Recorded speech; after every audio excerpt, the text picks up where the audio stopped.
हरिओम. जय श्रीकृष्ण.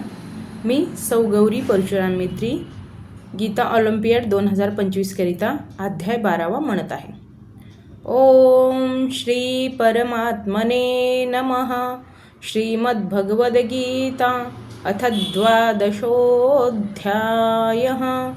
अर्जुन उवाच. एवं सततयुक्ताये भक्तास्त्वां पर्युपासते ये चाप्यक्षरम् अव्यक्तं तेषां के योगवित्तमाः. श्रीभगवानुवाच.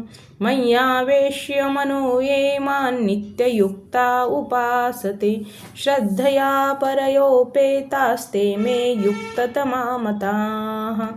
ये त्वक्षरमनिर्देशम् अव्यक्तं पर्युपासते सर्वत्र गमचिन्तयं च कूटस्थमचलं ध्रुवं सन्नियम्येन्द्रियग्रामं सर्वत्र समबुद्धयः ते प्राप्नुवन्ति मामेव सर्वभूतहिते रताः.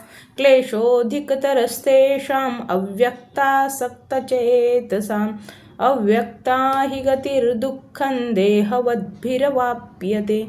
ये तु सर्वाणि कर्माणि मयि सन्न्यस्य मत्पराः अनन्येनैव योगेन मां ध्यायन्त उपासते तेषामहं समुद्धर्ता मृत्युसंसारसागरात्. भवामि न चिरात् पार्थ मय्यावेशितचेतसाम्.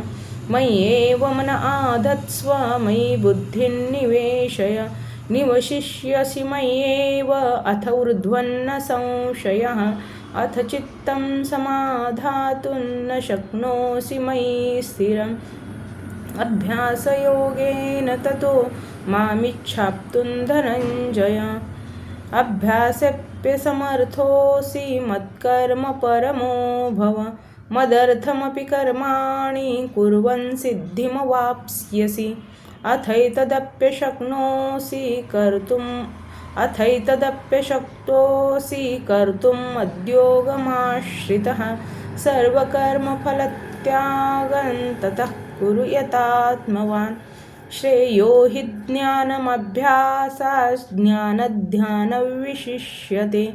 ध्यानात् कर्मफलत्यागस्त्यागक्षान्तिरनन्तरम्. अद्वेष्टा सर्वभूतानां मैत्रः करुण एव च. निर्ममो निरहङ्कार समदुःखसुखक्षमी. सन्तुष्टः सततं योगी यतात्मा दृढनिश्चयः. मय्यर्पितमनो बुद्धिर्यो मद्भक्तः स मे प्रियः. यस्मान्नो द्विजते लोको लोकान्नो द्विजते च यः. हर्षामर्षभयोद्वेगैर्मुक्तो यः स च मे प्रियः. अनपेक्षशुचिर्दक्ष उदासीनो गतव्यतः. सर्वारम्भपरित्यागी यो मद्भक्तः स मे प्रियः. यो न हृष्यति न द्वेष्टि न शोचति न काङ्क्षति. शुभाशुभपरित्यागी भक्तिमान्यः स मे प्रियः. समशत्रौ च मित्रे च तथा मानापमानयोः. शीतोष्णसुखदुःखेषु समसङ्गविवर्जितः. तुल्यनिन्दास्तुतिर्मौनी सन्तुष्टो येन केनचित्. अनिकेतस्थिरमतिर्भक्तिमान् मे प्रियो नरः. ये तु धर्म्यामृतमिदं यथोक्तं पर्युपासते. श्रद्धाना मत्परमा भक्तास्तेतीव मे प्रियाः. ओम तत्सदिति श्रीमद्भगवद्गीतासु उपनिषत्सु ब्रह्मविद्यायां योगशास्त्रे श्रीकृष्णार्जुनसंवादे भक्तियोगो नाम 12. ओम श्रीकृष्णार्पणमस्तु. हरि ओम हरि ओम हरि ओम.